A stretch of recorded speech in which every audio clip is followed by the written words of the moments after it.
want to tell you all how happy I am to be back in the studio making a picture again. You don't know how much I've missed all of you. And I promise you, I'll never desert you again. Because we'll make another picture and another picture. This is my life. It always will be. Nothing else. Just us and the cameras and those wonderful people out there in the dark. I'm so sorry. I put you all through so much. I can't do it on my own anymore. Please help me. No, Bruno.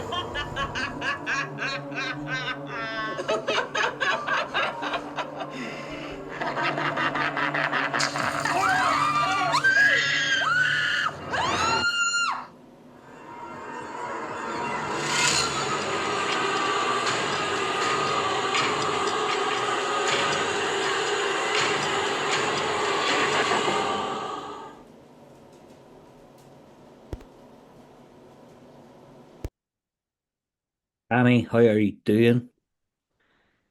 Can you hear me okay? I hear you. Hi, Gary. Hey, how's it going? Thank you for talking with me. Yeah, thank you for having me. It's really nice to meet you. You too. I just got done with your film. Well, last night I started it and then watched the rest of it this morning. I really enjoyed it.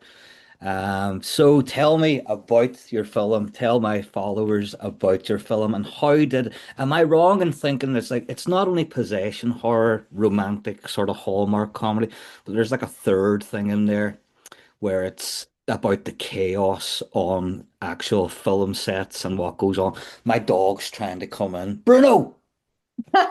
Sorry, go I'm ahead. gonna have the same thing happen to me Yeah. probably in a few minutes.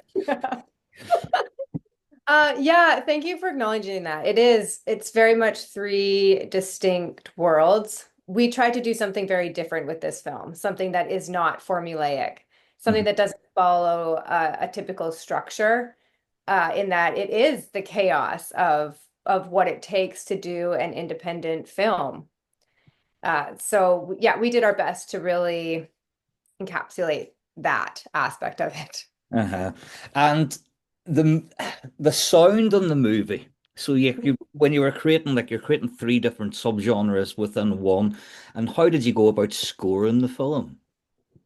So, yeah, great question. Just find his last name. So Harvey is our composer, Harvey Davis. Mhm. He is fantastic. I highly, highly recommend him. The majority of our cast and crew is all Canadian as we shot it in Vancouver, British Columbia. Harvey was someone that reached out. There's this funny thing that happens with composers where they're one of the only people on the crew side of films that send cold emails. Okay. So I always receive these cold emails from only composers. And Harvey was a cold email. Hmm. He reached out, had found this movie. Somehow, composers always find movies listed on IMDb. And so they have some kind of secret code to knowing what's coming out. And so he reached out specifically about five and asked if he could compose it. Uh-huh. Yeah. I looked at his samples and I was like, this guy is incredible. He's super talented. I would love to work with him. And we basically came up with the deal to make it work.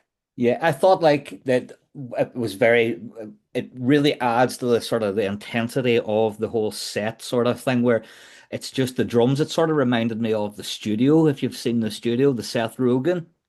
Love the studio. It when the studio came out, I was like, oh man, they did exactly what we did. Yeah, yeah. Yeah. My biggest inspiration was Whiplash. Oh, yes, of course. Yeah. I love the intensity of that movie, and because it legitimately feels like that when you're on an independent film set, where money can be tight and you're stretching every penny and you're trying to keep people energized and excited, but meanwhile things are happening. There's technical issues off the set. There's, marital problems happening between two of the crew members, for example, Yes. and there's just chaos. Uh-huh. So I wanted it to have this really high intensity energy where we feel like we're in it with the crew. Yeah, I think it's really well done that like adding just the drums because it does add like you can really feel that where everybody's just about they've got to get so much stuff like in that day, and if they don't get it in on that day, it's done. You just can't do it anymore. It's And so that's what it was like for us when we were yeah. filming. We had only 12 days Oh to wow. film this project. So it was tight. And within that, you're looking at roughly 10 script pages to shoot a day, which is a lot. Mhm. And you're always fighting the light. And Yes. so the second we were shooting in November, and so the days were short. You only have until 6 p.m. before the sun starts going down. And then if you have any exterior day shots, you are literally chasing the sun to Yeah. get those because otherwise you don't get to do the scene. Like you don't have additional days to just throw that scene into the next day. Mhm. Yeah. It's scrapped. Yeah, I get you. And like you actually do, you sort of go into that a little bit in the film where he's had to sort of replicate sort of inside light to make it look like it was daylight outside. Yes. Yeah, Yeah. yeah, yeah. So it was really, I also found it really, really cool. It's like maybe I'm wrong here, but the character Princess Sparkle, and even though there's no similarities really to the movie, The Substance, there was a surname. Yeah. Oh And my God, there's so many parallels to the yeah, substance yeah, too. yeah. I thought so It myself. Exactly. Like when these movies come out after you filmed your movie and you see this huge blockbuster like The Substance that's winning Academy Awards, Mhm. it is it's reassuring as a filmmaker that you're doing something right because we filmed this movie and it was delivered far before The Substance was. We shot this in 2023. So Okay. it's reassuring as a filmmaker that we are definitely going down the right path. Mhm. It's affirming. Yes, of course. Yeah. But it's also terrifying because you're like, oh no, they just came out with a substance which has this sparkle character in it. And now we know that our film is going to be coming out later with Mhm. some like deep parallels, but hopefully that benefits our film more than hurts us. I think it will benefit because it's not the story is completely different. Like you're just taking two characters and it's a very Yeah. serious subject where in the substance it's sort of like looks and that's what it is. Whereas your character's mental health, it's just a completely different approach, but it means the same thing. And it's very important, I think, in films, whereas like the Mm. guy, is it Nathan you call the guy in the film?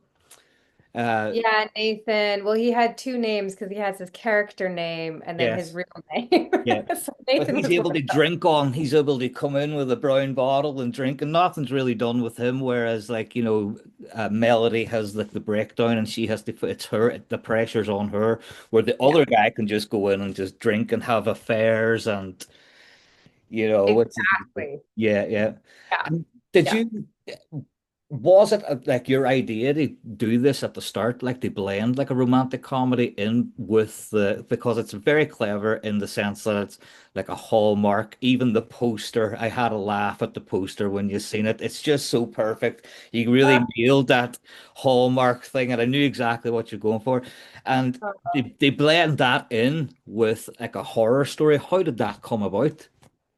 Yeah, I mean, I was really lucky in that I had two incredible collaborators on this project, one Hmm. of which was Erin Boyes, and she is very much a Hallmark actress in many capacities. She does a lot more than just Hallmark. Hmm. But because she's coming in with her experience of working on so many Hallmark type movies as an actress, so Hmm. she brought a plethora of experience from that world. And then we worked with our executive producer, Mike Hassan. And so we all co-wrote it. And Mike brought in, he really wanted to do something around possession. I always am drawn to doing things that are breaking the fourth wall, Hmm. that give us a glimpse into what like the reality of what something is. Um, so Mike developed a lot of the Mary Magdalene story, the everything to do with the possession and the evolution of that. He was really excited about that aspect of it. And then we really just came together and merged Hmm. all of our experience into one. And we're like, I think this is a really cool, unique idea. Yeah. What and like tell us about are you going to Fright Fest? I'm hoping to. Yeah, I'm trying. I've had a conflict come up, so I am doing the best that I can. I would love to be there. I think Mhm. it's a fantastic festival. And so if I can't, I will do the best that I can to represent Fright Fest, as I'm honored to be part of the lineup this year. Mhm. And what about your lead? How did you come in with Tegan? How did she end up being your lead? Yeah, Tegan, great question. Tegan, Aaron, my co-producer Aaron and I have known Tegan for over a decade, and she's someone who has followed a similar journey and being a part of a lot of independent films and also being part of the Hallmark world. Hmm. There was a lot of parallels in that. She was someone that popped up in our heads immediately as having a lot of nuance and having the acting chops to really support a role like this Hmm. that is so complex and is going to require someone. You really need someone to be a team player on a project like this. You need someone to be like, yes, I'm not only interested in just being an actor, but like I'm going to get into the weeds with you guys Hmm. and try something a little unconventional. Yes, yes. Put myself out there in a different way. And knowing Tegan and having that friendship with her, Erin and I were like, she would be perfect for this. Hmm. So yeah, Tegan read the material and she was like, yes, this is me. She's in, yeah. And like, Yeah. the way that she's had all the chaos in the set, was all those cameras and everything, was that all your own gear basically that you were really shooting with? We still rented all the gear. Hmm. We have a really incredible relationship with Gabe Medina, who runs Red Eye Motion Pictures. Okay. And so we worked with Gabe, who's one of our executive producers on this project, to use all of his equipment with Red Eye. Hmm. And then Corey McGregor came on and he was our director of photography. And so he basically brought his crew in and that's how that all came to be. Sorry, my dog just burst on the door. Oh, Bella. it's okay. I can't even hear your dog at all. Okay, good. If he wants to make an appearance, he can. Yeah, I have two. Bella, come here. Come here. Come here. Come here. Come here. Up, up, up. Oh, hi, cutie. Oh my gosh. I have two cats and a Oh dog. yeah. I've got So a cat and my cat's fine. My cat's just sitting okay. there being a cat, no problem. I But love that we can have these virtual interviews and these conversations and our animals just come and go. yeah, yeah. I've got another dog. He'd be like he does this thing where he just rolls on his back and he makes all these strange sounds. And he's Yeah. out there doing that, and I was like, "Oh Jesus, here we go!" And my bedroom door opens out the ways, so she can bust in. You can't lock her Yeah. out. You almost need another camera just for your animal so you can splice it into the interview. Yeah. Uh, luckily enough, everybody that she's been pretty much featured in a lot of my interviews, so luckily everybody loves her. Yeah, But how can you not? yeah, so like the horror of it, the aspect of the horror movie, how was that to shoot? How was the contrast of shooting both, like say, like the Hallmark and the horror together? It was so exciting, honestly. It was so exciting for me as a director to be able to explore all these worlds. Mm-hmm. I've done a lot of psychological thriller content, so I'm very comfortable in that world and very comfortable in the horror world. Mm-hmm. I felt very privileged in that I got to learn through Aaron, through our other producer, Amelia Burston, and so many people that have this experience in the Hallmark world in how to build to build the set in an efficient, affordable way where we could decorate one corner of a room to look like a Hallmark scene because we're Yeah. only shooting one scene, we're not shooting the whole movie. Mm-hmm. So, you're not shooting the whole Hallmark movie, so you don't need to do a full set design. Yeah, Um, yeah. you get to cheat it. Yes, yes. So it And was exciting to learn that world because I hadn't been part of that world yet. But funny enough, I got hired to do two Christmas movies last year as a right. creative producer. So I've learned everything I need to know now. But at the time that we were filming this, I was really leaning on my crew my producers to who had more experience in that role than I did. Getcha. And what was it like directing the whole thing, where you knew that you were directing sort of pretty much you were doing a splice of three different movies in there? Was Yeah. that a challenging thing as a director for you? It's a good question. I don't think it was any more challenging than anything else, to be honest. It didn't feel more challenging having, I think horror comedy is a challenging genre in itself. Hmm. So I think It is. if you're tackling a horror comedy, then you just have to know that it is what it is. You're going to have some challenges to really pull that. But I think everything, regardless, comes down to this believability. Hmm. And so even when we're in the romance scenes, the rom-com, the Lifetime, Hallmark stuff, even that ha still has to feel grounded, and you still have to have the believability in the actors. You don't want them to be hamming it up so much that it's not believable, Hmm. or that because we're kind of spoofing those movies in a sense. Hmm. Yeah, And so there's a really fine line there where the actors still have to believe in what they're doing, but if they ham it up too much, for me, then we lose the comedy. I get you. Yes, yes. Yeah. Uh-huh. And the comedy comes in constantly breaking the fourth wall. So Hmm. the actors are thrown into those scenes, into the Lifetime movie scenes, and they're doing what they can, but built into the script is a moment where we break the fourth wall, where we have that cut, or the actor looks into camera and she's like, Donna did such a good job of breaking the fourth wall, looking into camera to be like, sorry, I keep looking Yeah, into yeah, yeah. the camera. Yeah. And that the what was it I wanted to say? The person who played the demon, Yes, Maya. Yes, tell Maya me. Michaels. Yeah, she was very like not in it a lot, but like pretty hard, pretty creepy scenes when she was there, and it was very good sound design as well. It was very well done with the horror. Like as I said, is that it wouldn't be the composer as well, would it? That done the sound design as well for the movie, where He he he did most of the he did some sound design. Yeah, that's a tricky question because it was a collaboration, but we did have Alonzo and Raf, who was our sound team, come on and tackle all of the sound Mhm, design. So they pulled some stuff that Harvey had used in the composition. mhm, Uh, Otherwise, Alonzo really took on the sound design in this film. mhm.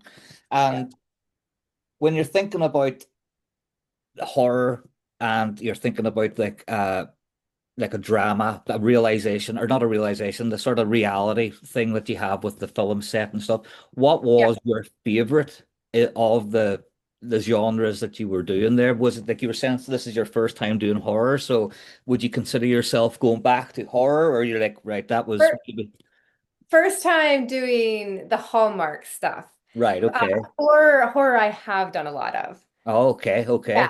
My wheelhouse is very much the horror world. So Mhm. I'm more comfortable in that. But funny enough, horror movies at this point in my life terrify me that I can Okay. hardly watch them anymore. Right. And would you think that maybe like with the Hallmark, the Lifetime stuff, you're like, oh, this is quite easy to do, or would you still consider it? I guess it's the same, isn't it? Just different settings. No, that's actually a really good question. I don't think it's the same at all. You know, I've been part of the vertical world now, these vertical micro dramas, and it's built on a similar formula as the MOWs, which are the movie of the weeks, the Lifetimes, the Hallmarks. Mm-hmm. And it's much more formulaic in terms of shooting. So what you would typically do is you get a wide shot of the whole scene, and then you do coverage. And coverage is a close up and a medium shot on each actor. Okay, And yeah. that's it. And you might use like a dolly to do a nice pan of the scene, but that is typically as creative as it gets. Hmm. So you're often just following that formula. Also, Gary, I wanted to say something that Yeah. circling back to one of your previous questions, because you were asking about Maya, who plays The the demon, yeah. demon. And I don't know if you could tell, but she actually plays another character in the movie as well. Couldn't tell. No. Okay, amazing. Yeah, she is Yeah. so good. You know the scene when the executive producer brings this woman, Nikki, up to the trailer to Yes, the meet? blonde. Yes. Okay. Right. Yes. That is Oh, I didn't also know. Maya. Right. Okay. Yeah. I Yeah, thought that was that you're actually doing what he's done in the film as well, sort of towards the end of the movie where it was like, right, where's the extras? Like no one's going to work without getting paid, so you have to dress the crew to play the exactly what actual you have to character. do. Yeah, Yes. yeah. Yeah, Oh, that's and pretty Maya cool. actually does speak in Hebrew, so that Oh, is all real. Those were hmm. all, real words coming out of her mouth, and so that all played into the sound design as well. Uh-huh. Yeah, that's really cool. Like Yeah. what you're saying about now about horror movies that you can't watch horror movies and you feel completely comfortable, like sort of like, you know, you're making a horror movie that's about demonic possession. You've got all this backstory of all these biblical passages of like, of seven demons and would that not be a lot more sort of in your head than watching just like turning off and going, right, I'm just going to watch the latest horror movie? Hmm. Yeah, good question. So, are you asking specifically like how it affects the afterthought of watching the film? Well, like you says that you can barely watch a horror movie, but you're only after making a horror movie, and as the director of this movie, then you obviously have to lie in bed at night thinking about the next day's shoot, and whereas you just finish a horror movie that you're watching Yeah. on TV, then it's like, oh, that scared me, but you can turn off your head and go to sleep, whereas being the director, Yeah, you can't do that. you can. There's a point. Oh, this is such a good question too. Yeah, there's a point in the writing phase where I find the story so terrifying that it's hard to sleep. Hmm. And I question all of my life choices about being a horror director. Like, what am I doing? Yeah. This is like giving me chills and making it hard for me to go to bed alone. You Mhm. know? Yeah, I get you. Uh, I think after that point, after I come to terms with what we're doing and we actually gear up to go to camera, I'm not afraid of the story anymore. I've Hmm. made peace with it. I understand it. I know there's a deeper theme that's happening, and once you're on set and you're obviously, breaking the fourth wall the entire time, like you're literally there behind the scenes, then of course it's not as scary Hmm. when you're the one that's constructing it. Hmm. But yeah, that the writing phase when you're coming up with the idea to me is the most terrifying part. Uh-huh. And like, you got to think then as well if it is having that effect on you and you are finding it hard or and it's getting in your head, then there's got to be a point where you're like, well, this is horror, and if it's doing to me, I think we're on the right. It's better than going to bed and being like not phased by it at all. So if it's phasing you, you got to think, right, it's doing its job. This is what horror is meant to do. Especially if you can do it in a unique way. Like Hmm. if you can put the comedy into it and have that comedic relief, to me is everything. Yeah, yeah. Have a moment to breathe, to laugh, to enjoy. It's not all just jump scares for the sake of jump scares. Definitely rattle me over time when it's just when the entire movie is built on only jump scares, but there's no other deeper meaning or like real substance to it. Hmm. And like it does get quite sort of icky towards the end, it does. So like the special effects, the makeup and stuff is very, very well done. It goes into sort of like medieval or like well, not I don't want to spoil it for anybody, but how was that seeing that in a Hallmark setting? Some like the dinner table scene. Yes. Yeah. I mean that scene was super fun to film. That was another rush scene where we were chasing the light. Uh-huh. It was going down. We had very little time. We probably got to run that scene a couple of times.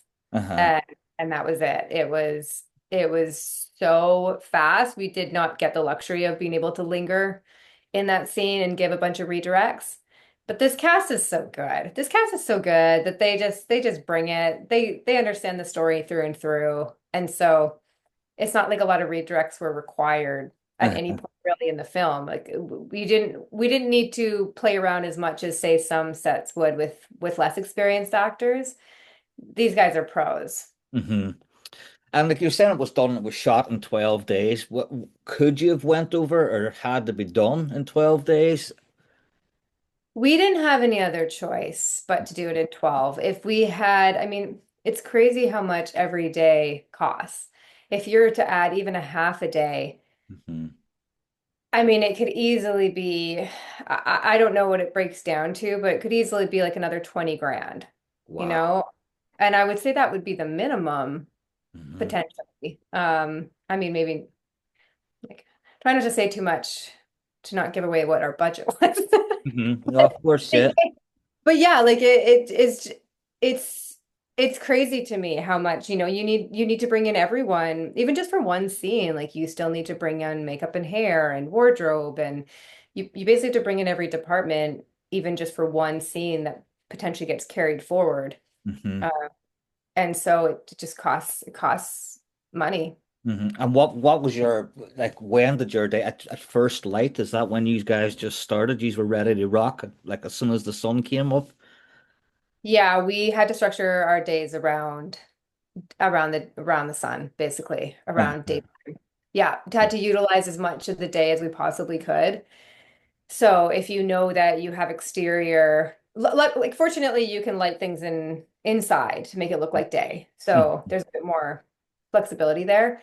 But when it comes to exteriors, we do not have the budget and the equipment to make an exterior night shoot look like day. hmm There's we just can't. You need like cranes and you need extensive lighting gear for that we didn't have.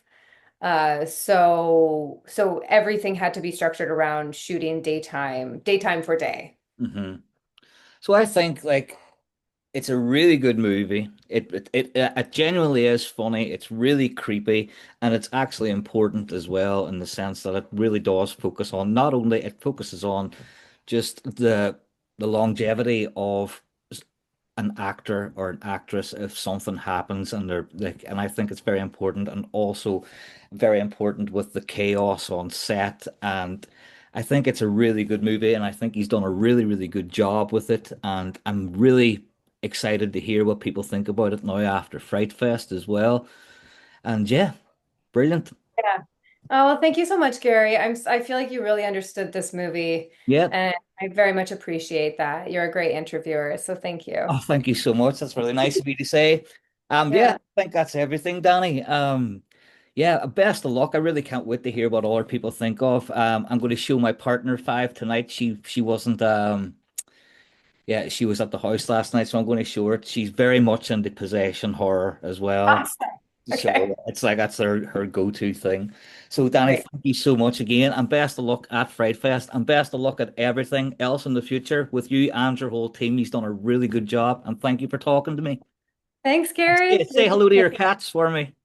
Okay, I will. Bye. See you later. Gary, bye.